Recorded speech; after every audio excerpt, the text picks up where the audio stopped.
Welcome to Discover Indie Film. I am here with Chris McNeany. Hey, Chris. Hey, Jeff. Good to see you.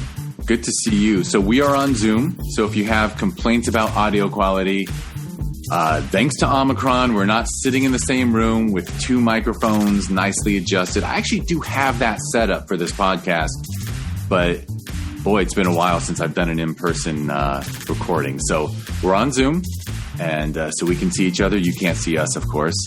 And this is kind of fun because Chris's film, More Than He Knows, was at the Sherman Oaks Film Festival just 2 months ago, November 2021, where we had a live screening with a full house.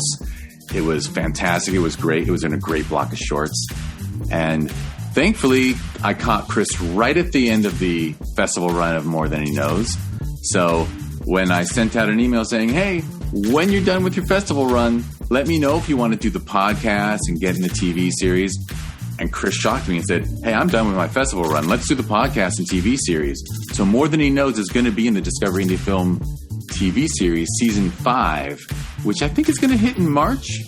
My odds are I won't be able to get it together before March. But thank you, Chris. You made my day with that answer.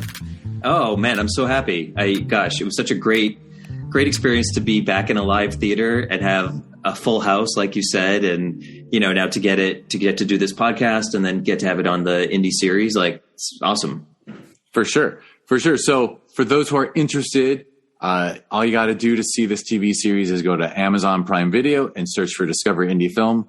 Right now, there's 4 10-episode seasons. It's just short films handpicked from the festival circuit. When season 5 comes out, More Than He Knows will be in there, which is I'll just say that you should see More Than He Knows because it is smart, funny, and sexy as fuck. We can curse on the podcast. It's got the explicit warning. So good. I did want to ask that. So I'm glad that you dropped the F-bomb first. I should drop the F-bomb. I owe it to you because I must have told Chris or emailed you and told you, like sexiest film of the festival and whatnot. But now I can finally say sexy as fuck. So More Than He Knows is sexy as fuck. And I think most human beings would enjoy watching it. Because human beings, sex is important to us. Most of us, not everyone, but a good 99 percentile. So anyway, check out the Discover Indie Film TV series. And also, if you want to see More Than He Knows sooner than that, Chris, you want to talk about the edit you put on YouTube? Yeah. So I put it on YouTube actually just this morning. And the deal with YouTube is that their guidelines for sex scenes are somewhat clear. They do say if you show any kind of buttocks in a sexual position, then that is not allowed. And More Than He Knows kind of walks that line. You see somebody's side, but you don't see the full-on buttocks. But I did notice a couple of online festivals like that, go through YouTube, I got rejected from right away. And I think that actually might have been part of it, is that it was just considered too racy. So we just didn't edit where basically I just took out that side shot. And I felt like it didn't really compromise the integrity of it. You still get the sexiness of it. It's really the build up towards that, as you know. And to take out a couple shots was not going to be something that I would have a problem with. So right. So you didn't have to do a full scrubbing for YouTube. You just hit some specific things just to keep you from getting pulled down. Like 3 months from now, if some idiot clicks, I am mad about this because I saw a little bit of a butt. Right. And because right now, what would be the complaint? 2 dudes kissing. Right. 2 dudes kissing. And yes, they're both shirtless, but I mean, they're just kissing. That's all you see. So I think it's, we talked about a little bit, but I find it interesting that even when I put it on Amazon and, spread the word, even some, friends who are LGBT were like, oh, well, it's kind of like soft porn. And I was like, soft porn? It shows no rear nudity directly, no frontal nudity. Would you say that if this was a straight scene and, a guy and a girl? I think it's just because it's very hot is what it is. I mean, sorry, I don't mean to monopolize this, but this just gets me going. I love when I don't have to talk during this. Okay, good. I mean, the director of photography for this short has shot porn. And he told me, he's like, yeah, got to pay the bills, right? So he shot porn, and he pulled me aside while we were filming after we did the sex scene.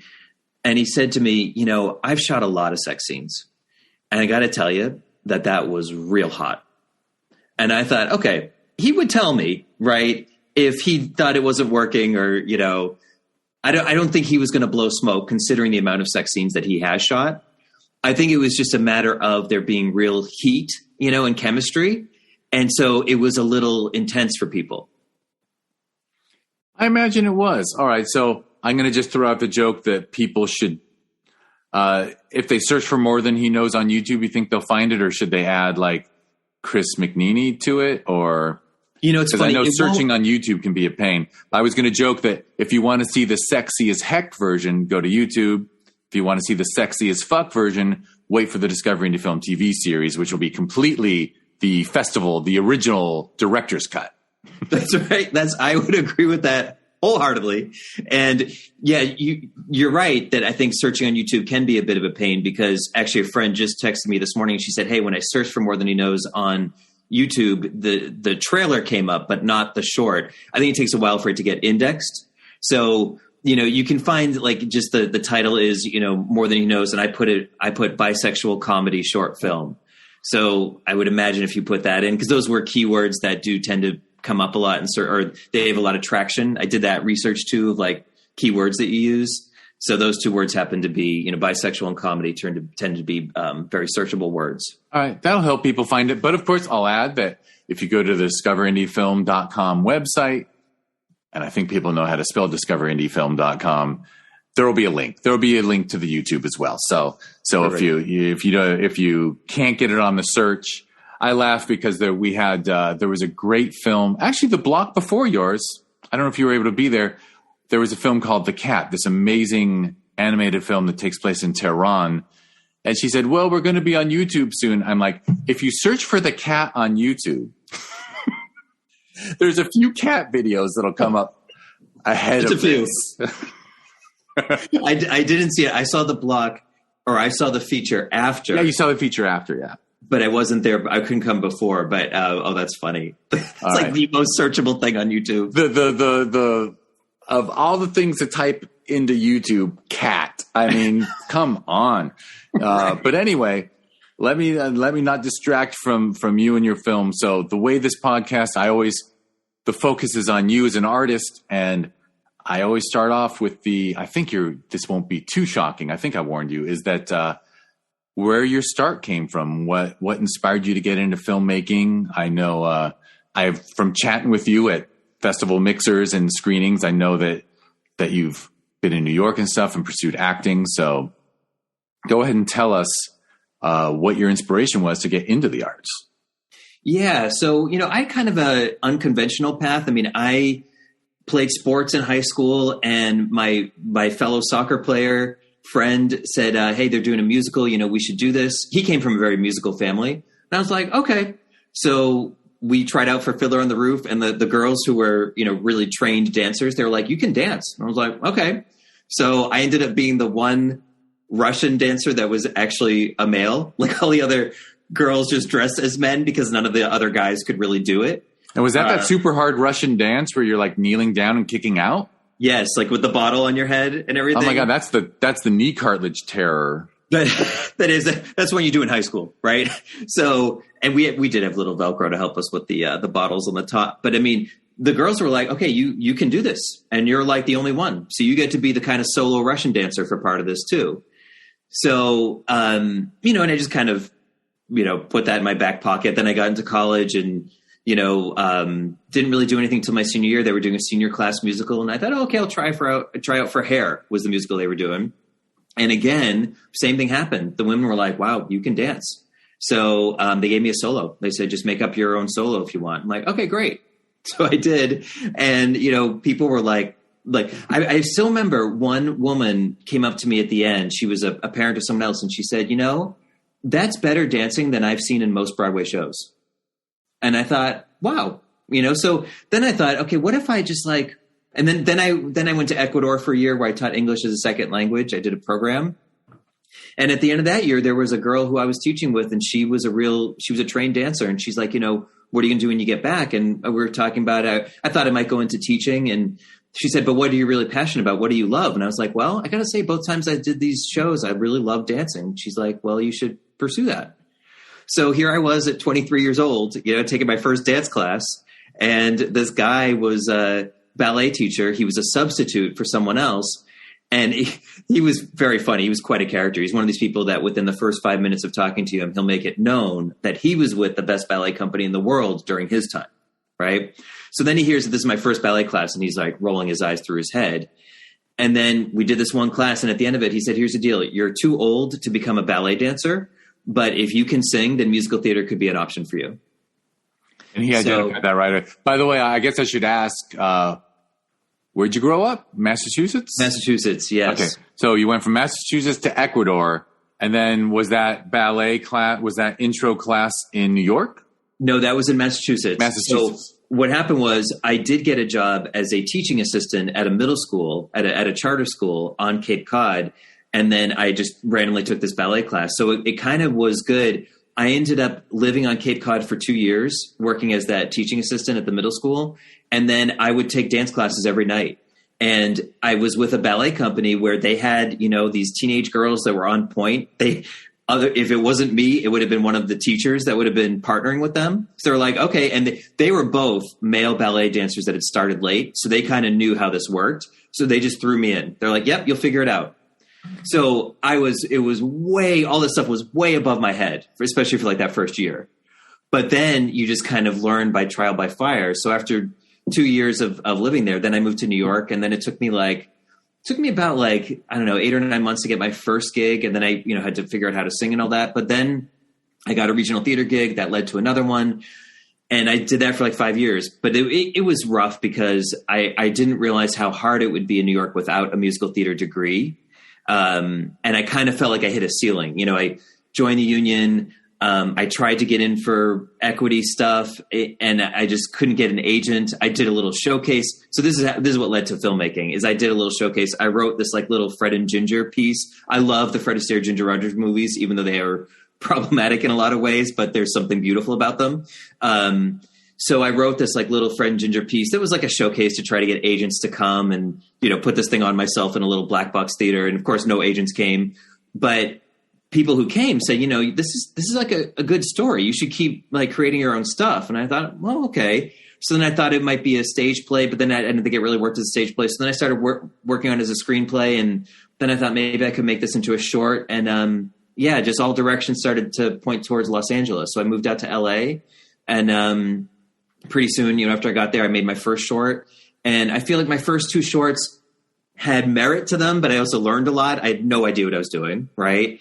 But then More Than He Knows was my third. And I felt like by that time I'd really, learned from those first two and got better just as a writer, as an actor, as a producer. And I felt like a lot came together for More Than He Knows. Like I could see it kind of took a step forward. So anyway, that's kind of how it worked. It was basically out of frustration to try to get my own work. That makes perfect sense. And it's very interesting. So you were initially, what you were most drawn to was dance.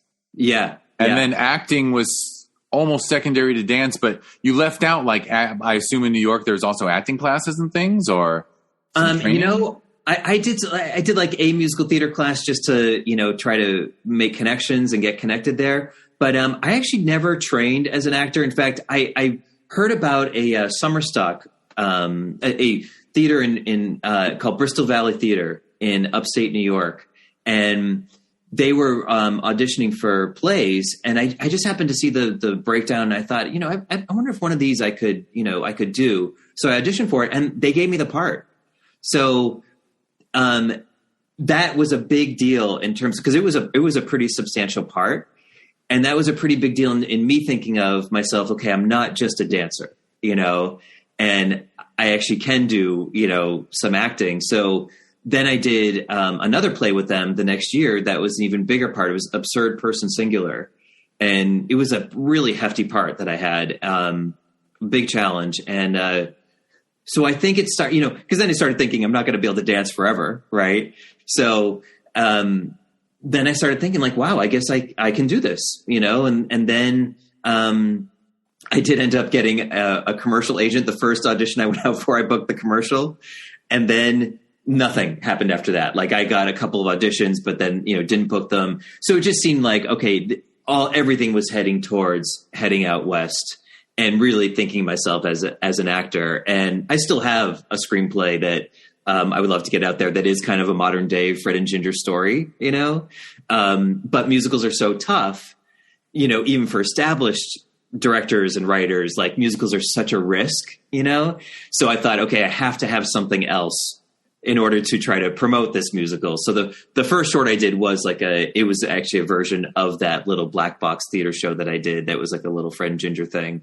And, you know, it got some traction, but not much, you know, and it needed some work to it. The spirit of it is there. So then I did another short trying to kind of always in mind of getting this musical made. Right. And it still is there, you know, I'd still love to do it. But yeah, kind of dance was the first thing. And then acting just kind of came from that. Right. And like you said, and singing as well, which is so, it's interesting in a way that idea for a feature that sort of came to you organically in a really natural way. It's sort of like this Mount Everest peak. So you're just training, you're training at mountain climbing to reach, you have a peak in mind though, which I think gives you, you know, no insult to other filmmakers, but I mean, I'll talk to filmmakers and they're like, you know, my goal is to have a really successful career. My goal is to make a really good film. And you're like, well, what film? Right. Good film. Like, I've actually had people look me in the eyes and go, I really want to make something great that people walk out of the theater and they've been touched. And it's like, comedy, drama? What are you talking about? Like they have no idea besides they just want to be good. And so you have something very specific in mind, which I think gives you a lead for sure. Yeah, that's a good point. And I think maybe it also kind of gives you the drive, right? Of like, here's that pinnacle that you just keep trying to work towards. And then, you know, with More Than He Knows, I really just saw it as a short, you know, I thought that this was based on my own experience being an openly bisexual male, which we don't see a lot of in film and TV, and wanting to have a positive bi story. Because a lot of times my experience or bi stories that I've seen, a lot of times they end in sadness. You know, it's like the breakup story. Someone's left out in the cold. Should we talk about the fact that people who identify as bisexual don't get love from the straight or gay community? There's that, right? There's that. Like you're kind of in this. Although, wait, do you want to share the story of the inspiration? Because now we're on More Than He Knows, I assume. Yeah. Is there any more lead up to More Than He Knows, or are we two shorts and then More Than He Knows is the third? And sounds like those shorts were essentially your film school. They were totally my film school. That's a great way to put it. And so, yeah, let's talk about it, of how that came up. Right. So it was from doing musical theater. I was in a production of Ragtime, and one day this woman who was in the cast, who's mixed race, and she just came up to me and she's like, "So what's your deal?" And I said, what do you mean? What's my deal? Even though I knew what she was asking, but I wanted to make sure I knew, right? You wanted clarification. You didn't want to come right out with it. Right, because then I'm going to look like the complete asshole in case I was wrong.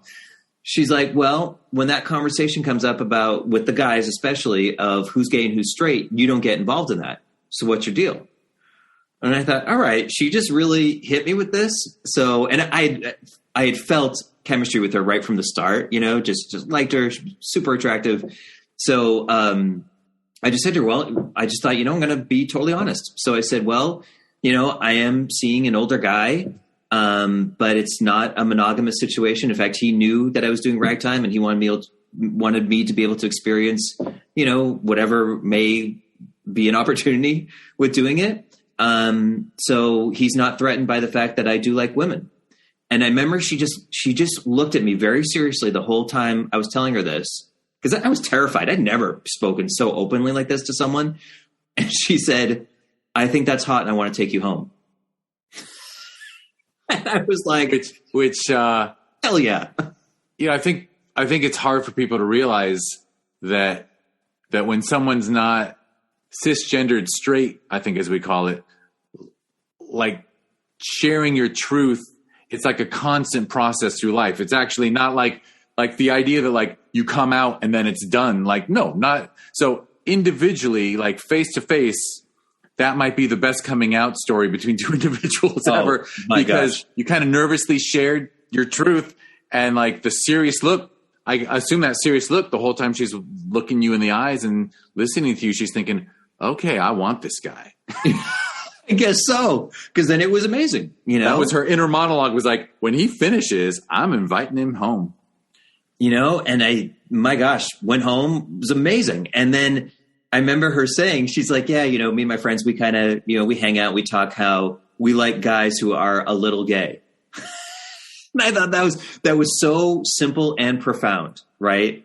Just cuts right to the chase, which really, when you think about it, right, by saying a little gay, it's kind of like saying bye, right? But yeah, which of course no one addresses. And of course, I Lord knows there be people who be offended by it too. It's like, well, you know, I like men, but I want them a little gay. Like, that's talk about not fair to anybody. Right. With the world we live in, I mean, I can tell you and I are not into being offended, but boy, it just shows how when people interact with each other, everyone's honest truth can come through.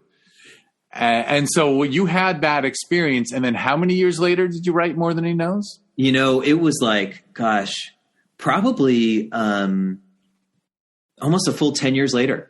You know, because then it was that happened while I was still doing the musicals, right? I still was in New York for another like 3 or 4 years after that. Then I did my musical short film. Then I did another short film, right? And then it was kind of like it just all. And I tried to get this one off the ground, and then it just wasn't coming together. I didn't find the right director. I tried, you know, casting, didn't get the right people. The writing of it, I felt like was still missing something. And then it was like all of a sudden it all just started happening. I took another stab at it. That's when I really changed the script so that the female character had we had a little bit more of her story at the end, you know, without giving it away. But I think you know what I'm talking about. Yeah, I assume we don't. Sadly, we don't. But it'd be so great if we could make sure that everyone listening had watched it, because I would love to share some spoilers. Because it's very interesting how you. I mean, I will say, I don't think it's a spoiler to say that when you wrote More Than He Knows, it might have been inspired by your real life story, but your real life story isn't in there at any level. It's not that story at all. It inspired you to think about people who meet each other and are attracted to each other and may or may not be the same gender or different genders and races. So it's just really it's the candle. It's the candle that started the fire, but yeah, that's not the story of the film. And you actually made some very interesting choices as a screenwriter in More Than He Knows. I don't think it's a spoiler to say that it starts with a married couple. Oh yeah, no, because you see that in the first frame. Sure, yeah, and that's in the log line that I have wherever it is, you know, and I think the most surprising thing about it to me was, you know, I put this out there and I thought, okay, this in a way this feels like my own little personal manifesto, right? Because like you said, that the story was so inspired by this, even though the story is not about my own experience, but that's really the heart of it, right? Of like where this came from, and having a female character who was not only comfortable with her husband's sexuality, but then you find out a little bit more about her own, right? And so putting it out there, you know, was terrifying, because I thought, oh my gosh, I'm just, you know, really, it's like you said, it's like I'm coming out again, right? Like this is a very personal story. I'm the actor in it, right? People put two and two together, and I'm putting it on Facebook, and some of my parents, you know, conservative friends are going to see the trailer, which is pretty steamy in and of itself. And I was shocked when, this was kind of lucky that I happened to put it out there. I finished it right when Amazon did this contest called the All Voices Film Festival. And it was the first year they did it. This was 2 years ago. And they were celebrating diversity, ethnic diversity, LGBT, you know, it had to have some sort of, you know, diversity theme in it. So what they did was you put it on Amazon, and then you try to get people to watch it and comment on it and vote, you know, review it. And then they would pick their top 10. And then from the top 10, they'd pick their top 5. And then the top 5 would get 10 grand each. And the grand prize winner would get 25 grand and a meeting with Amazon. So it was a real tricky thing because this was right at the beginning of finishing it. And I thought, well, I'm putting it on a streaming service. Is this going to disqualify me from festivals? But a lot of festivals now with shorts especially are getting more lax with that. And even some of the festivals, I even asked them, I said, look, this is a film festival, but it's on Amazon. And all of them said, anyone that I asked, they said, yeah, no problem. Go for it. So, we put it on Amazon, and especially the director and I, we just tried to get everyone to review it. And so many people did. And I saw reviews from some of those more conservative friends of my parents that I was like, did you see the same movie? Like that you actually liked this? So I think it's a little bit more common than than it's spoken about, right? Like I think bisexuality is probably more common than we'd like to think. Like we like to think that there's a high percentage of people that are, or no, I shouldn't say high percentage, but there are people who are gay, people who are straight, people who are lesbian, right? But when I did research on this, I mean, the Kinsey scale basically found that the majority of people are actually somewhere in the middle. It's actually the smaller amount of percentages that are absolutely straight or absolutely gay. Yeah. The Kinsey scale is painfully binary, right? It's 1 to 7, and 1 is 100% straight and 7's 100%. I think it's 1 to 6, and I forget which is which, but right. Like there is a midpoint where it's like, you are perfectly bisexual here. And it's just kind of like, it is useful. Yeah, it's useful because I think the other interesting thing about it was that the more people were somewhere in the middle, even if they weren't like a 3, they might be like a 2. Well, I think, I don't know, it's a trite joke maybe, but the people who think they're solid all the way to one side, sometimes they're so vehemently solidly one way that you look at them and go, okay, you've got to be attracted to.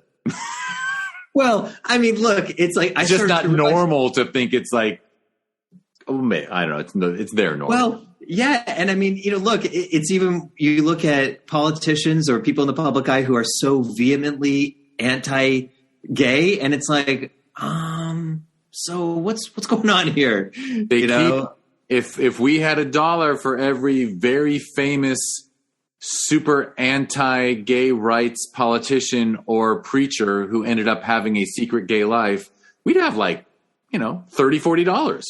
And you know what's funny? It's not even the like secret gay life. It's the like, was meeting with a gay prostitute while doing a gram of cocaine, and it's like it's extreme. So because repression is a hell of a thing. Like you repress it that much. Then you almost want to have empathy for the life of repression that they lived. Almost. Right. Right. Unless, of course, they're, advocating for laws that are then repressing that very lifestyle that, they are. Well, they just wanted help repressing themselves. Right. But anyway, we got on this topic because you were talking about the people who you thought would be not friendly to more than he knows at all. Ziggy, stop. And they ended up being very open-minded, which is nice. It was a total surprise. I really, I was blown away by it, and it was eye-opening. And did you make the top 10? We did make the top 10. Yes.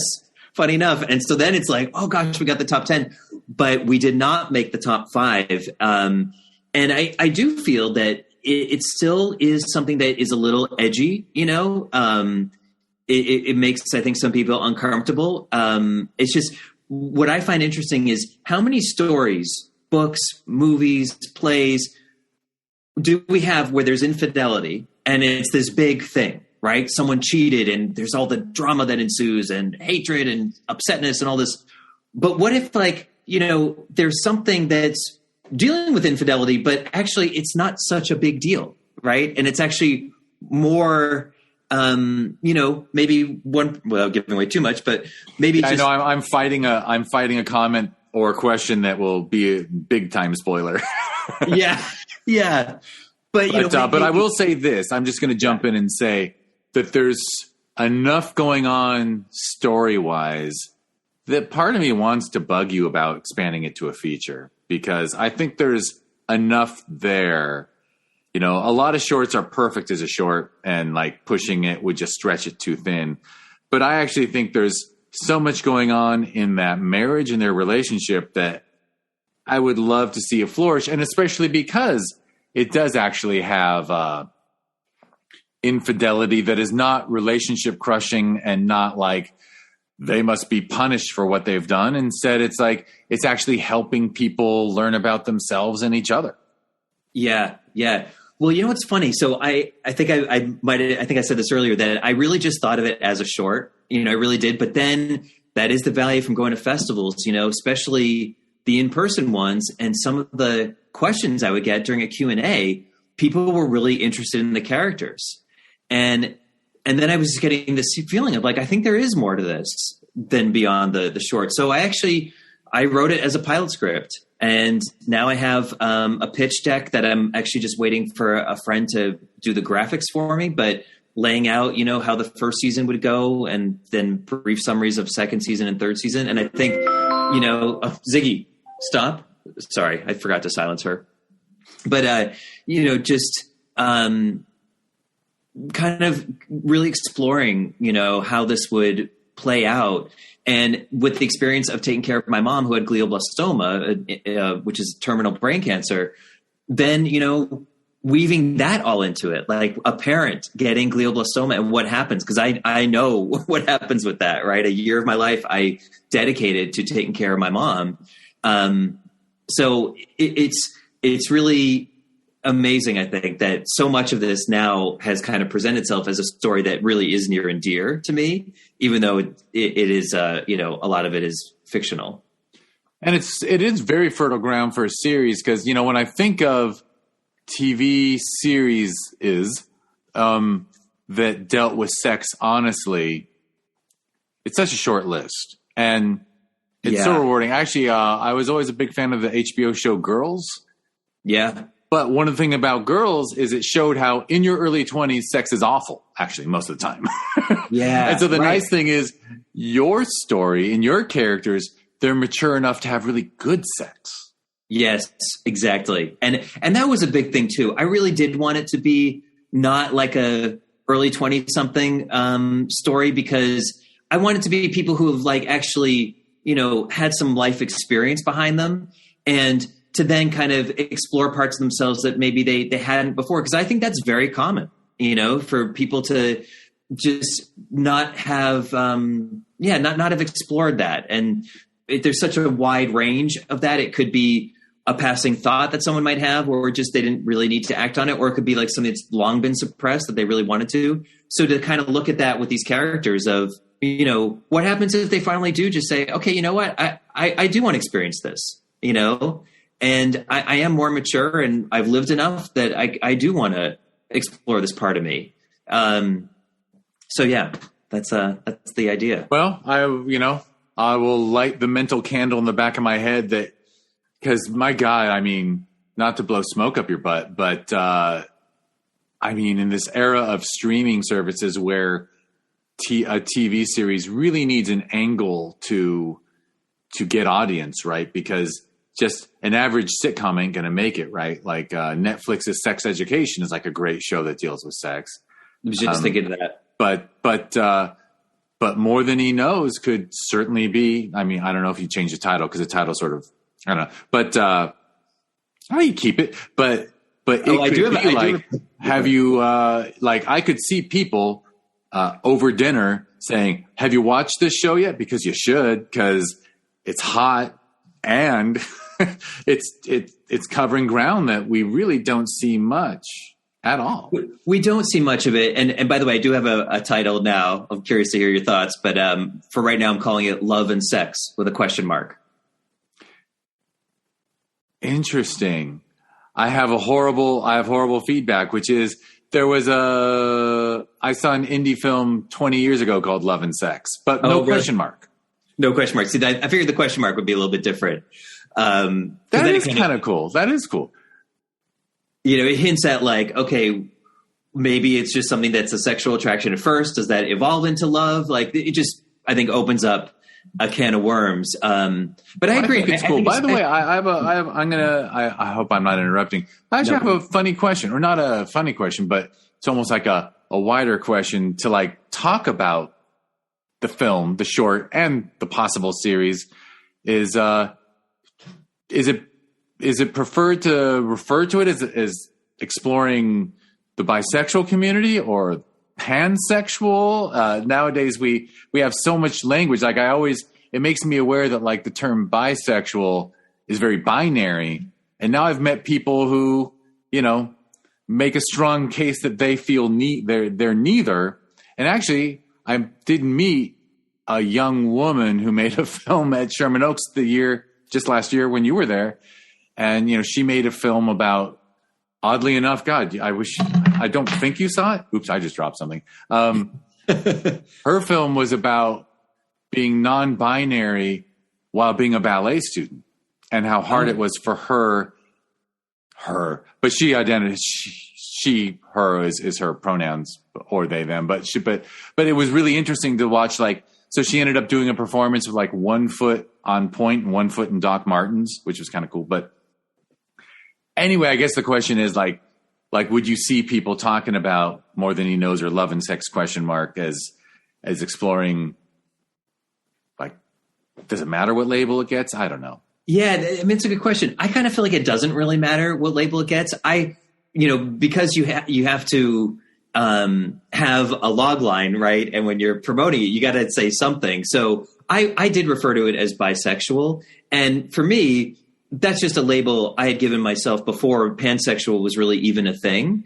So I've just kind of stuck with it because to me, I just don't see bisexual meaning that you're only limited to a binary, right? Like to me, bisexual is just inherently inclusive of people who may be non-binary. It just means that it's, two or more is kind of how I look at it. I do see where the term pansexual comes from. I guess I just don't really get too concerned about it for myself. And I have to admit, pan is a little less well understood in our culture more widely. So obviously, if I said, oh, you should check out this show that explores pansexuality, people would be like, well, what, are they having sex with pans? Like right. You have to explain it, whereas everyone actually gets bisexual. Yeah, and I would even even call it like bisexual slash pansexual to be inclusive of it all. But what's really interesting? I just thought of this when we had our screening at Sherman Oaks, and the pay that screened in our block, which I loved. Right, I'm not even really a horror guy, but that I thought was so well done. And one of the filmmakers from that film, when we had the mixer afterwards, he said to me, "This is not an LGBT film. It's not a gay film. It's not a bi film. It's not a pan film." He's like, "It's just a good film about people, about humans." And I kind of love that he said that. I'd never heard something like that before, and I kind of like that. 100%. I mean, I feel the same way. It is. I make an effort. Not an effort. I don't know, but I make a point whether love matches on screen, physical or emotional, are same gendered or different genders or whatever. I just see it as human stories now. I actually think that's one of the really, I've been involved in indie film since the 90s in a way. Well, not in a way, so I got 30 years being in and around indie film. And I mean, 30 years ago, it was just, the goal was to be controversial, right? And just like, we demand to be seen. And, Greg Araki made some amazing films that were like angrily gay. Yeah. And now, thankfully, a couple decades later, we're just able to just tell human stories. And it's not irrelevant, but it's not a big deal who's kissing who anymore. Right. And I think one thing that really surprised me with this was I kind of thought it would be a little bit of a niche kind of a thing. We don't see a lot of bi stories, especially bi stories that have a male as a main character. A lot of times in film and TV, it's still a female who's bi. It's just more accepted. That's a whole other topic. No, the straight community is always everyone, the stupid thing of, hey, let's watch girls kiss at the bar. I mean, whatever. It's just. And because then there's this whole thing about guys is like somehow you're less of a man if you're bi. And it's like, I think it's weird, but I think that is the thing, as if like being gay is a like a strike against your masculinity, whereas a woman who's bisexual or pansexual is seen as like, oh, free and open and, great. Even sexier. Which then there's the whole problem of that being just sexualized and objectified. But with guys, it's kind of like this weird thing of, that somehow it's this very kind of scary thing. So when we, really pushed it on Amazon and asked for friends and, people to, review it, like I said, there were people that I never thought would give it a good review, and then they did. And then that helped trigger the algorithm. So then a bunch of people that are strangers started reviewing it. And I think there's like one negative review out of like 134 reviews on there, right?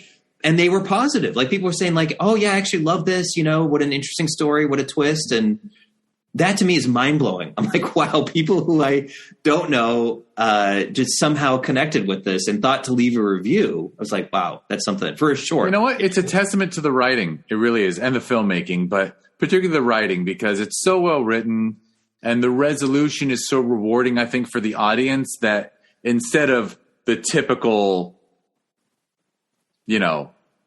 blow up, it's just a really, I don't know if the word is clever, but it's just a really clever resolution that makes the audience feel great. Yeah. And so I think so too. And seeing it in an audience where people will laugh, because it's kind of like breaking the tension. I never imagined that was going to happen. When the twist happens, people will kind of laugh. And, I mean, my gosh, when we screened at Frameline, this big LGBT film festival in San Francisco, they have a shorts program called Buy Candy, like B-I Candy, right?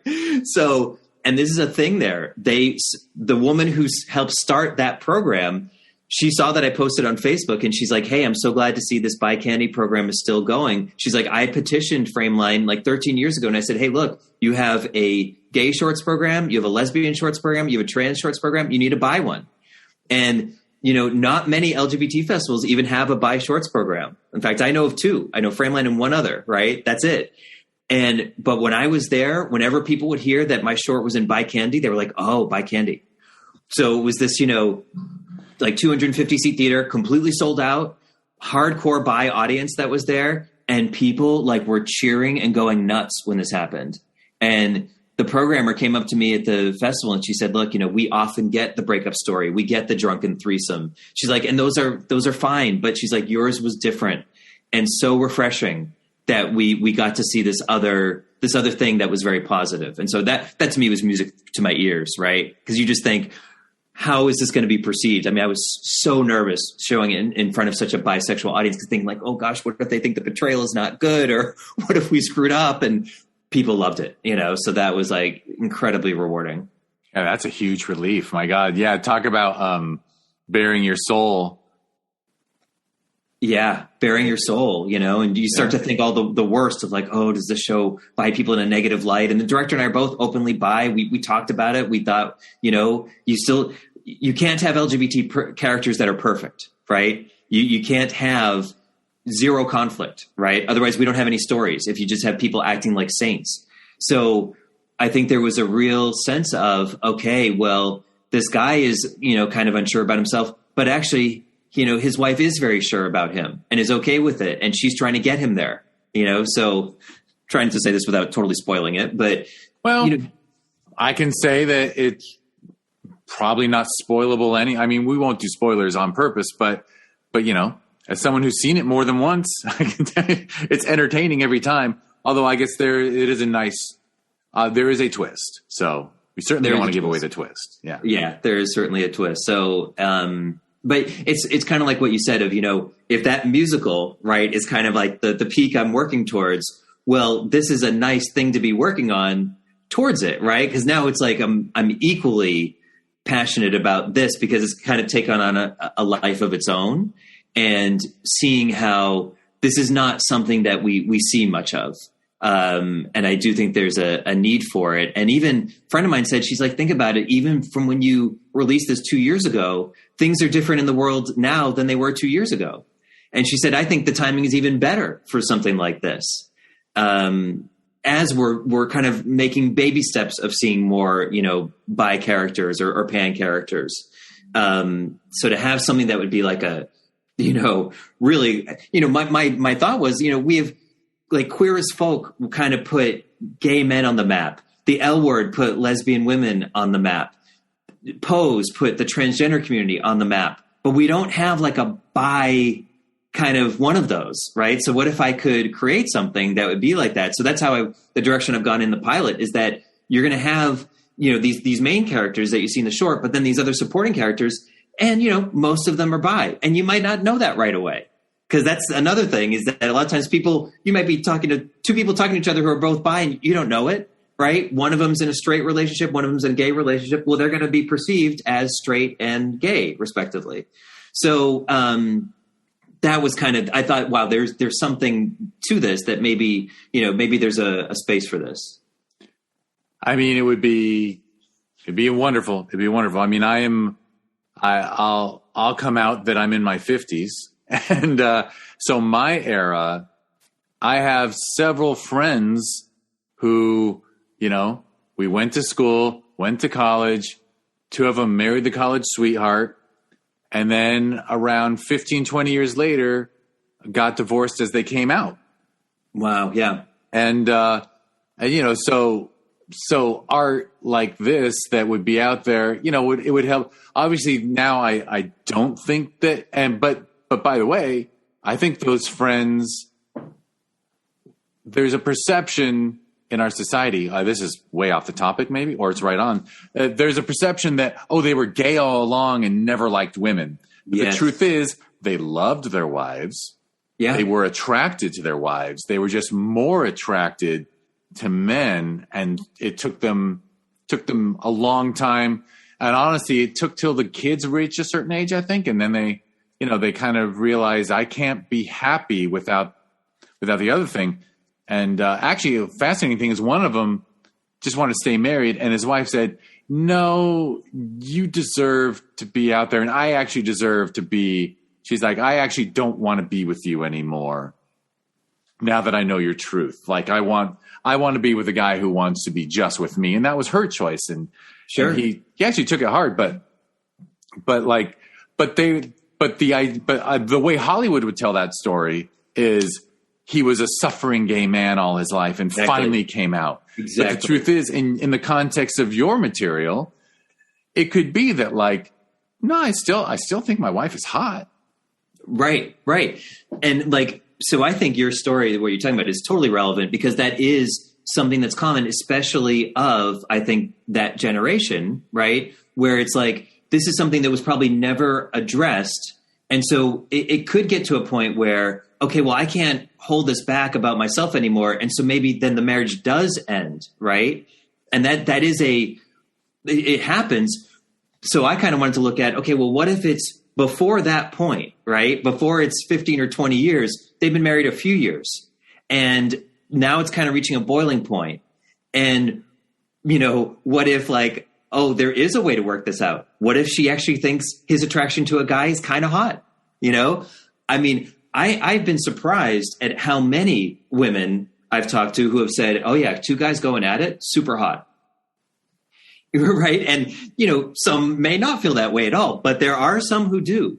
So, that just opens a whole can of worms of why is monogamy the gold standard? Right. I mean, it can be, but I think it's there's so many shades of gray. Some people are probably more wired to be monogamous than others. So if you're someone who's not wired to be monogamous, well, just because you're attracted to someone else and you may want to act on that attraction, it really doesn't have anything to do with your feelings for your partner. You could love them absolutely just as much. And I found, with my experience with the woman in Ragtime was I was attracted to her even more after she told me, that she thought that was hot. Right. If anything, it just added to it. And, she was really funny about it. She would even say to me, I mean, she was a riot. She'd be like, you know why you like bald guys, right? And I'd say, why? She's like, because it looks like a big penis. I was Full disclaimer, apparently I look like a big penis. What do you know? I even have pubes. I have a beard. I'm staring at it. But the beard, that's a whole other matter. What does that represent? But I I just couldn't believe how frank she was about it. And I would even, laugh. And I just think it's so refreshing, right? And so kind of freeing. So, because that drives me crazy too when I see bi stories where it's like, like I remember seeing one show where a couple decided to open up their marriage, but clearly they just were not in love anymore. So it's like, okay, this whole idea of you're going to open up the marriage, but that's a separate issue from the two people just not being, they're just not meant to be together. So like in the case of you're talking about your friends, it's kind of like sometimes relationships run their course. And now it's just to admit that, and maybe they can have a great friendship, right? Maybe there's a rough patch, but maybe they can just move on into a new phase if everyone's just honest about who they are and try not to take it so personally, right? That's where they are. Well, and maybe if they hadn't grown up in a society where monogamy is sort of a standard requirement, there would have been more awareness of like, well, if we actually became monogamish, right, and then you could be bi or pan in your ishness, then it might have actually held a family unit together. Exactly. And then you can be polyamorous, right? Because you can be bi or pan and decide you are going to be monogamous, or you can decide, okay, well, we're going to open this up. And I have found too, when I discovered friends that are actually in polyamorous relationships, they are so functional and so happy. And this is so funny, coming from a more traditional Catholic background, I scoffed at it at first. I thought, I had all these judgments about like swingers and, we have all these kind of things where I think ingrained to think judgments. But then I started thinking about it. I thought, wait a minute, if we're all meant to be monogamous, why do we have umpteen million films and songs and plays and TV shows about infidelity? What if like people were just kind of like more honest about what some of us are, how we're wired? And so now it's like, I feel like in a way I've kind of spoiled myself, because now I see certain shows or I read certain books. I'm like, there's the infidelity storyline and now it's this big blowout. Yawn, like why does it have to be that way? So yeah, it's just, it's been very interesting. It's, there's such fertile ground. I actually just read, in my December off the grid, I read a couple books, and one of the books I read was a sci-fi book. I think the title is A Long Way to a Tiny Angry Planet. But anyway, so it's a future, human beings have escaped a dying Earth and they're out in the solar system, out deeper, I think deeper in the galaxy, whatever. So they're encountering other species. Anyway, there's a lizard people who are polyamorous, and they actually have this fascinating, can't believe I'm going to bother telling you, but it's so cool. So the lizard people, I forget what the race is called, but you have three families throughout your life. You have your hatch family, so that's where you're hatched out of your egg. But then the people who created the egg find a mature home of older couples or a group, and that's where you're raised. And I think that's called your home family. And then when you reach when you reach puberty and you're able to, but they don't have monogamy, and they don't have like the fact that you produced a child means you are the best people to raise it. No, the young people who are fertile might be the worst people to raise a kid. Oh, wow. So it's more like the idea of like, it's polyamory. There's no monogamy required.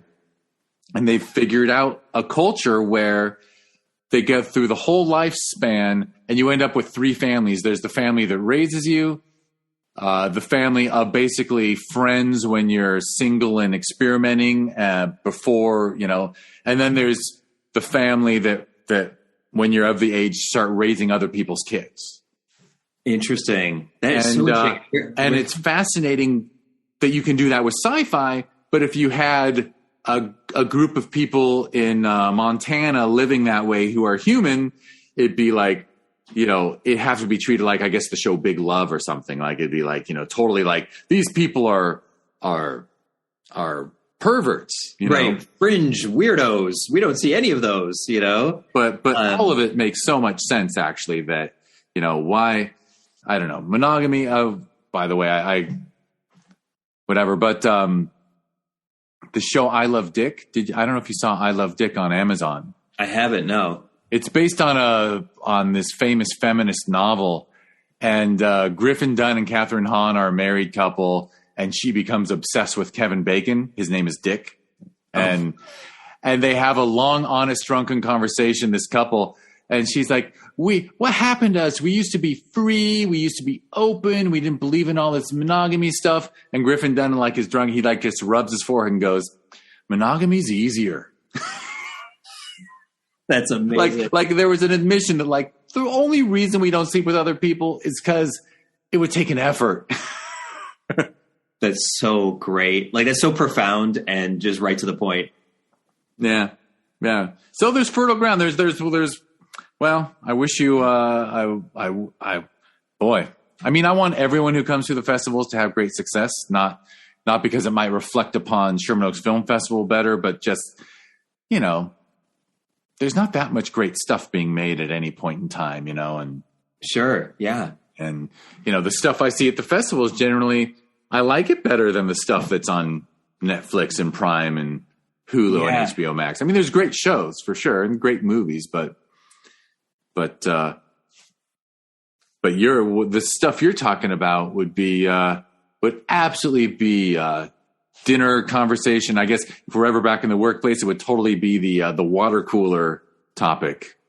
Right. And because it does open up, you know, a whole kind of discussion. Like, I remember one festival in particular, I ended up having like a 25-minute Q&A afterwards because people just had a lot of questions, you know, and really good probing questions. And that's where I really thought, okay, I think there's something more to this, you know.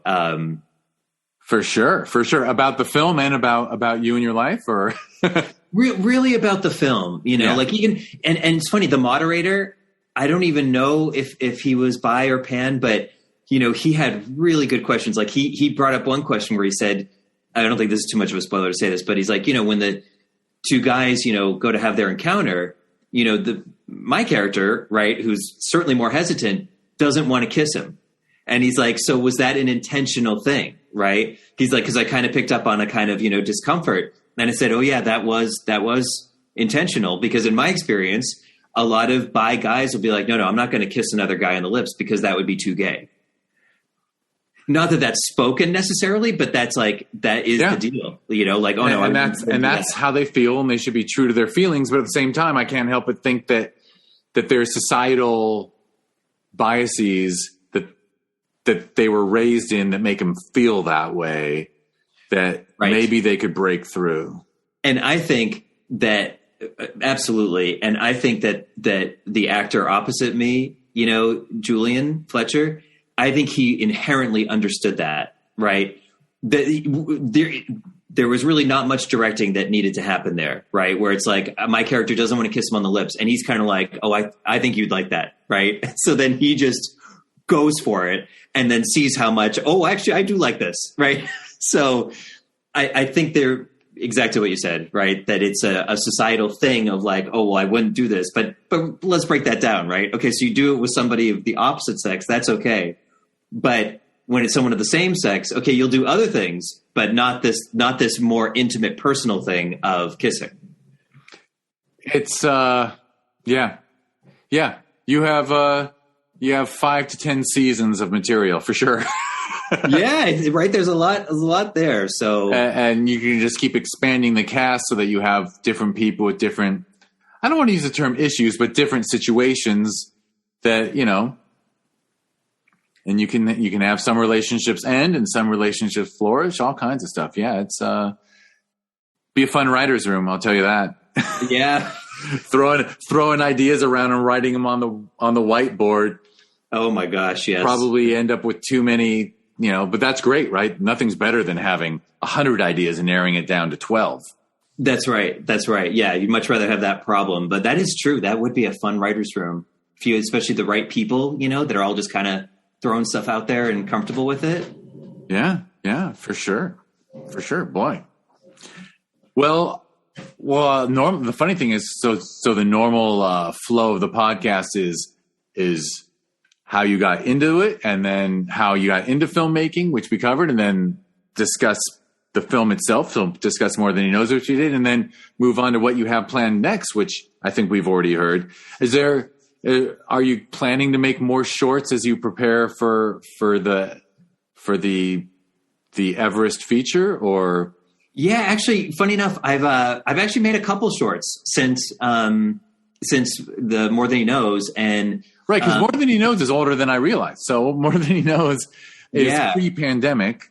It's pre-pandemic. We released it in 2019, so we're coming up on 3 years actually.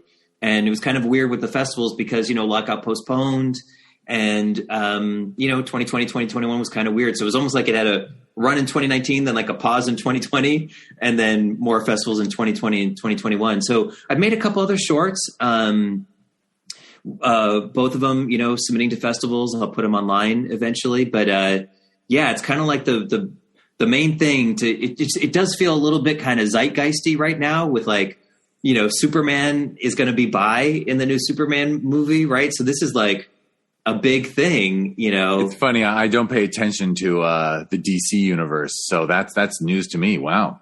Yeah, and there's certainly more of a push. I kind of feel like there's a feeling of, okay, we've made strides in the gay and lesbian and trans communities, but bi is still kind of lagging behind, especially for bi men. So that's kind of the focus now, is just trying to figure out how to get this out there.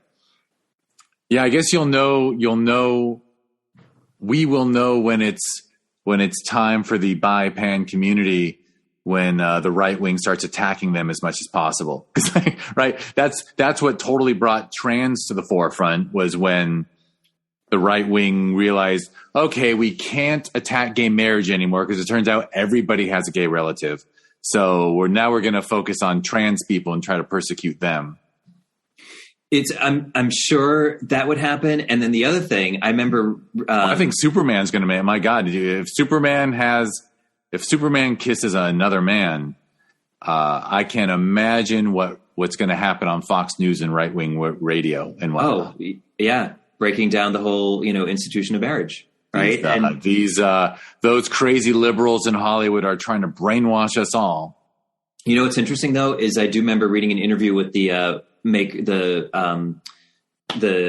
creators of Queer as Folk, and they said they expected to get a lot of backlash from the right wing, but actually where they got the biggest criticism was within the LGBT community. And they did say, but when they would come back to them and say, but can you say that what we're showing is not real? They would basically have to say, yes, it is real. Was that because those members of the community weren't ready for a spotlight?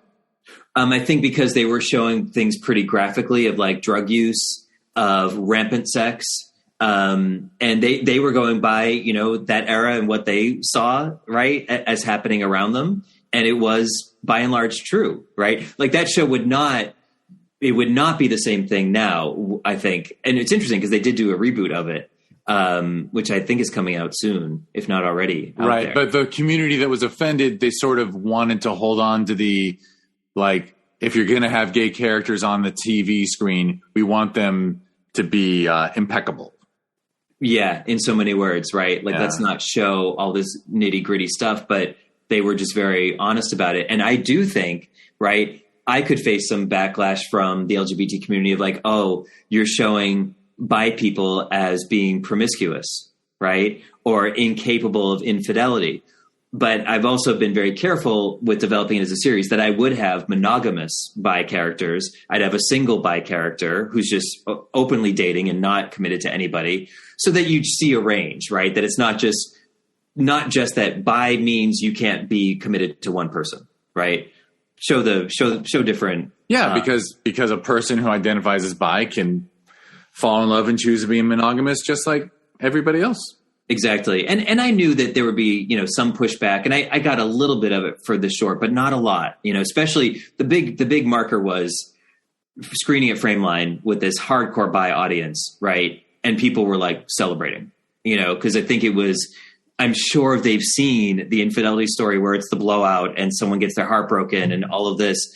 And then to see this kind of celebration and this kind of like sexy little, fun twist on it, I think was really something different. For sure. And it will remain so. Yeah. That's excellent. All right, well, we should probably wrap it up. I actually lost track of time anyway.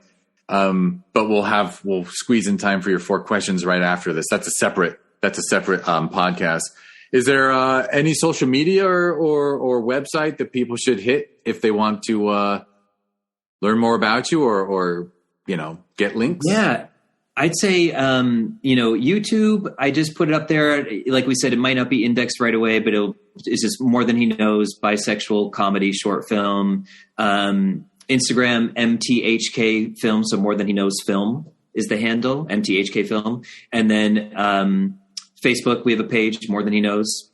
You just find it on there. And then, I'm Chris McNeany. And my Instagram is Chris McNeany. My Facebook is Chris McNeany. So you were blessed with a slightly uncommon name, I guess.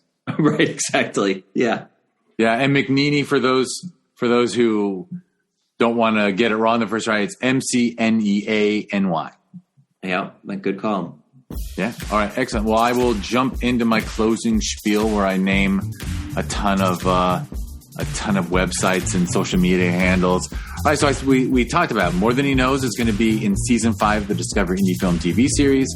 This podcast has a companion TV series on Amazon Prime Video. So just go to discoverindiefilm.com to learn more, or go to Prime Video anywhere you can. But, don't watch movies on a phone. Go to a smart TV for your Prime Video viewing and search for Discover Indie Film and enjoy those shorts. Like I said, there's 40 episodes up, 4 seasons of 10 episodes each. And if you want to learn more about Discover Indie Film, also you can go to @DIFWins on all the social media platforms. Chris and I talked about the Sherman Oaks Film Festival. That happens every November in Sherman Oaks in Los Angeles, California. You can learn about it at ShermanOaksFF.com, and it's at ShermanOaksFF on social media. And there's a sister festival every June. We got a fall and a spring, and so every June we have Film Invasion Los Angeles. You can learn about that one at FilmInvasionLA.com, and on social media it's at FilmInvasionLA.